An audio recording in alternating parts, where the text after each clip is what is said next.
Marcos Vizcarra, él es periodista, editor de la revista Espejo, colaborador del diario español El País. Él entiende Sinaloa y conoce Sinaloa como pocos.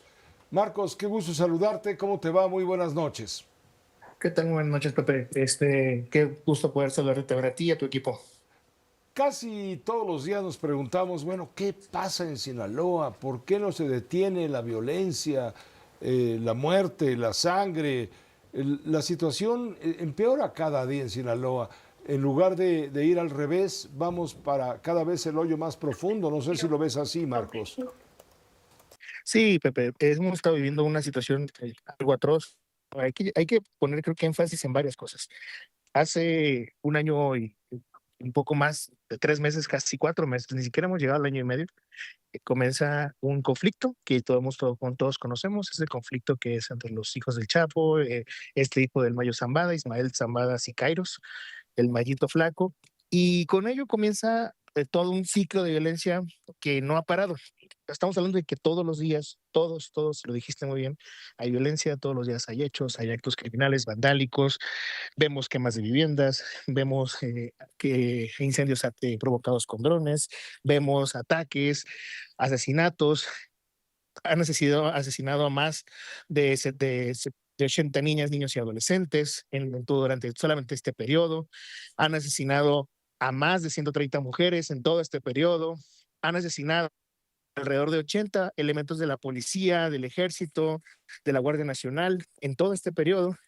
Y se ha colocado, solamente el 2025 se colocó como uno de los años más atroces en la historia de Sinaloa. Y lo digo porque hay dos cosas que tenemos que tomar en cuenta. La primera son los asesinatos, que estamos hablando que son solamente el año pasado, estábamos dando un poco más de 1,600 asesinatos, pero las desapariciones, solo el año pasado, llegaron a ser más de 2,200 desapariciones. Fue un año histórico, si lo viéramos así, tristemente histórico, si lo vemos de esa manera.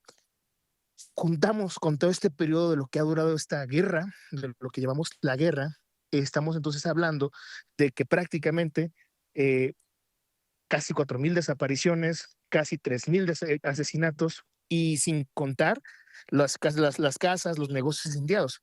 Ayer, jornada muy violenta, una jornada donde te disparan a 2 diputados locales de Movimiento Ciudadano, uno de ellos es Sergio Torres Félix, exalcalde de Culiacán, y uno de los tensos más importantes que tiene el Estado rumbo a la gubernatura en 2027. Es uno de los quizás 3 o 4 personajes que han estado brillando en los últimos meses. Ahora bien, por un lado es Sergio Torres Félix, pero junto con él venía Eli Montoya, una diputada local con una trayectoria interesante, una mujer que se ha posicionado varias veces en el Congreso y que se ha posicionado como parte de esta oposición, de la poca oposición que tiene Morena en el Congreso local.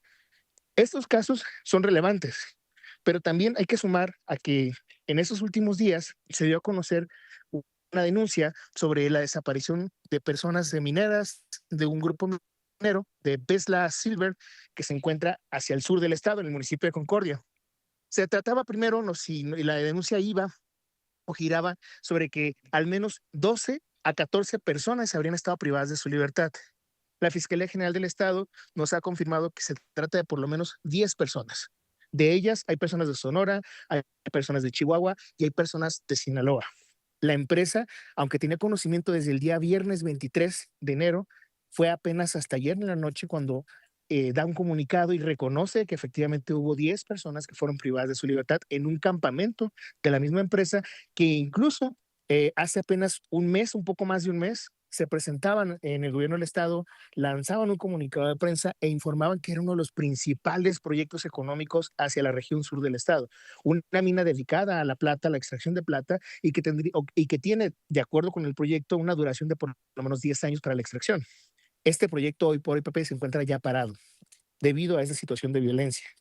Es una situación que nos muestra un poco un panorama de cómo ha sido todo este año, o sea, porque prácticamente también no solamente hablamos de la mina, hablamos de una gran cantidad de empresas, de empleadores que dejaron de funcionar, que dejaron y que dieron su baja, solicitaron su baja ante el IMSS, de por lo menos unos 20,000 personas que se quedaron sin empleo y sin registro oficial ante el IMSS, un año y medio en el que también ha crecido la informalidad de manera tremenda, y no tenemos todavía el dato preciso sobre el Producto Interno Bruto, pero entendemos que hay una baja muy importante por toda la baja en la actividad económica.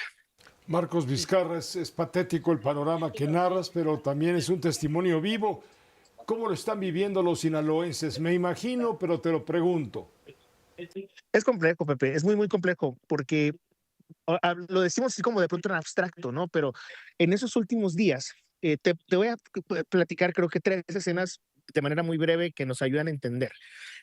Hace unas semanas, 2 chicas, mujeres, jóvenes, fueron asesinadas y abandonadas sus cuerpos junto a un canal de aguas.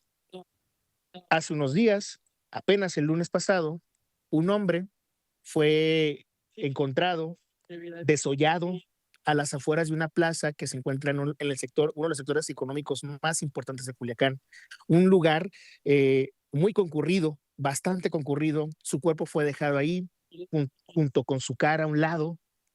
Esta fue una imagen muy atroz. Al otro día se encuentra el cuerpo de un chico que estaba con reporte de desaparición, envuelto en plástico en un paraje carretero. Vemos lo que está pasando en el sur de Sinaloa, particularmente en Concordia, porque el tema de los mineros es uno, pero días atrás, justo el día martes de la semana pasada, me tocaba hablar con personas desplazadas de Concordia en un pueblo llamado Chirimoyos. Y ahí, que está junto a Pánuco, a propósito, donde se encuentra esta mina, me decía uno de los representantes de desplazados, de aquí, de esta zona, en los últimos días se han desplazado por lo menos 100 familias de diferentes pueblos porque se ha reavivado una violencia que nadie está reportando. Y con ello, Pepe, termino diciendo, estamos reportando mucho lo que podemos ver y alcanzar, pero la mayoría de la violencia está ocurriendo en zonas silenciadas, donde no estamos alcanzando a los periodistas, donde los activistas no están tampoco por esos temas de violencia, porque algunos han sido desplazados, y eso está ocurriendo todos los días. ¿Cómo lo estamos viviendo? Híjole, son jornadas raras, donde quienes vivimos en Culiacán, quienes estamos en Culiacán, quienes convivimos en Culiacán, es repensar otra vez cómo tenemos que hacer nuestras actividades, es repensar a qué horas tenemos que regresar a nuestras casas, es repensar y Claro. repensar y repensar, ¿no? Vemos a militares por todos lados y esto no se acaba, Pepe. Hoy se da el anuncio de más de 1,000 militares que llegan, otros a Culiacán y Mazatlán, pero la verdad es que no sabemos, parece un bucle, ¿no? Cada vez mandan más y más y más militares y esto no para. Y esto se mantiene. Marcos Hay más de 8 Vizcarra, vehículos que son robados, claro. asesinados y desaparecidos. Es una cosa horrible. Marcos Vizcarra, te agradezco muchísimo el habernos transmitido esta vivencia en tu calidad de periodista, editor de la revista Espejo, colaborador del diario español El País y con la emoción, por supuesto, detrás de tu profesionalismo para entender justamente la dimensión de lo que se está viviendo por allá, en aquella parte de nuestro país. Que te vaya muy bien, estaremos en contacto, Marcos. Gracias, Pepe. Hasta luego a ti y a tu equipo. Hasta luego, gracias, Marcos Vizcarra, periodista. Vamos a una pausa, escalofriante todo lo que dice. Vamos a una pausa breve, volvemos.